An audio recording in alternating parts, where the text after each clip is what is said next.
Well, let's go back to federal politics now. And the coalition is preferencing Pauline Hanson's One Nation party in the vast majority of seats at this election, abandoning its past practice of putting the party last or at least below Labor. Meanwhile, the One Nation leader has ordered a reprint of how to vote cards in at least 10 marginal seats to now put the coalition second. One Nation leader Pauline Hanson is my guest. Pauline Hanson, welcome to Radio National Breakfast. Thank you very much, Sarah. What's happened here on the issue of preferences? Why have you decided to make some changes?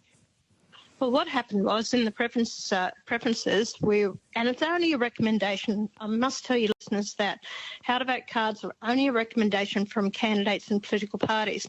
We were putting the minor parties prior to the major political parties, but when Clive Palmer came out and said he was preferencing, and he's supposed to be a Conservative, he's preferencing the Teals and going to Labor for the coalition. That's why we changed our preferences in 11 seats and we put him below the coalition now. What do you think about what Clive Palmer did with those preferences? Look, I think that he's been destructive. I don't believe he's there for the right reasons.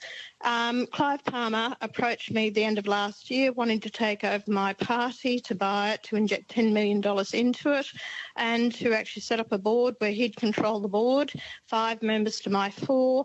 And I said no, I wasn't interested.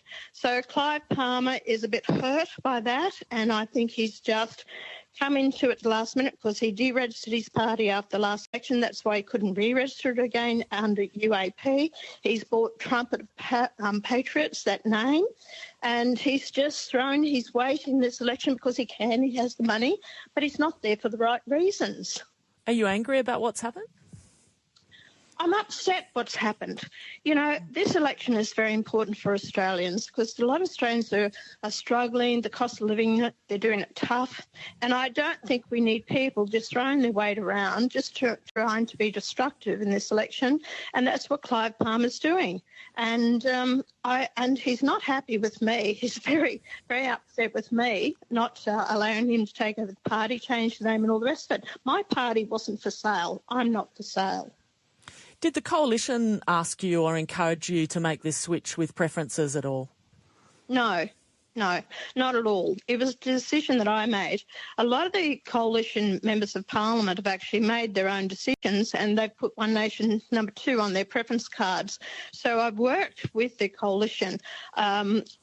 I had the shared balance of power under the Turnbull and Morrison government, and I worked with the coalition. I didn't agree with everything that they said, so we worked with legislation to change it to make sure that it was right, or added amendments to it, and we worked with them. I have not been able to do that under this Labor government. They do not approach me. They do not talk to me. They don't have meetings with me. Albanese said he would have a meeting with me every 3 months. It's never occurred. They've shut down the floor of Parliament debate on legislation. They've guillotined 220 bills and just put it to the vote.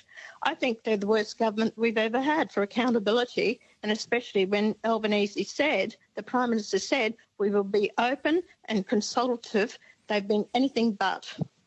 The coalition is promising to cut net overseas migration by 100,000 a year. You want a bigger cut. What kind of visas would you be looking to cut?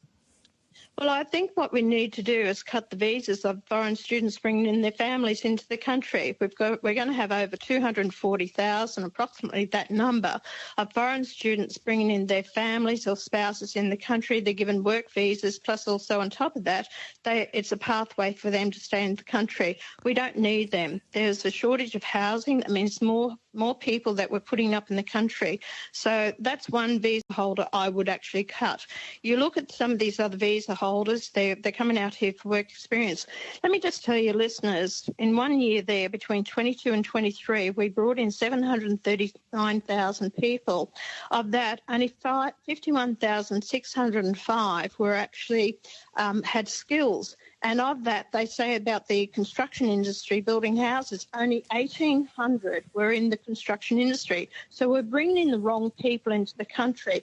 These weren't skilled migrants, supposedly, to fill the skills. These were just people that were bringing into the country, and it was only to prop up the government's GDP. On the issue of housing, a study by the University of South Australia found that there was no evidence that the arrival of foreign students was adding to the housing crisis in Australia. What evidence do you have that it is worsening that crisis?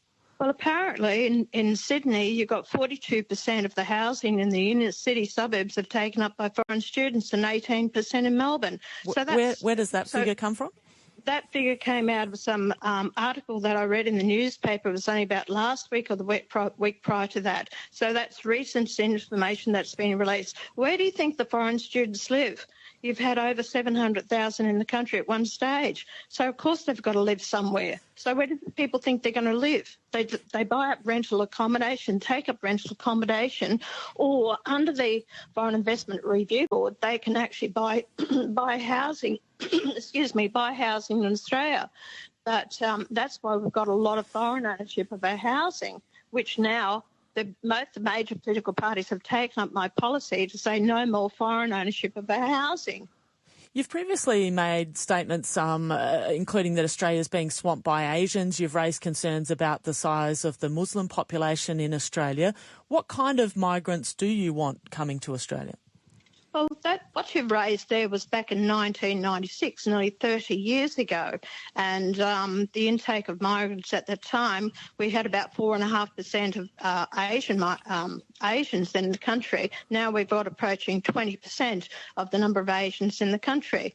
Now, family home reunion was 75%. That's why it was concerning me. It's about bringing in people who will assimilate into our country, learn to speak the language, and who will actually accept our culture and our way of life. I don't want this country turned into look like a Japanese or a Chinese or an English or an American. We have our own culture. I'm proud of that. And I will keep speaking out on issues or the migrants we bring in the country that I don't believe is going to be beneficial to the country. And I would definitely not have those people coming out here from Gaza. Where does the figure of more than 20% of Australians are now Asian, where does that come from? If you look on the Bureau of Statistics, and you can find it in the census. So I said it's approaching 20% at the moment. So if you look at those figures. Let's have a look at the issue of nuclear policy. What conditions, if any, would you put on the Coalition's nuclear policy? Well, I think it needs to be a consultation with the general public. Public are in fear of what's happened around the world with Chernobyl and what's happened off New York and also what happened in Japan. So there is a fear factor. But when you have about 65 reactors around the world and countries are putting in place, and 20 of your highest economic countries in the world have got nuclear, I think it's important that Australia is one of those countries, yet we're not having nuclear.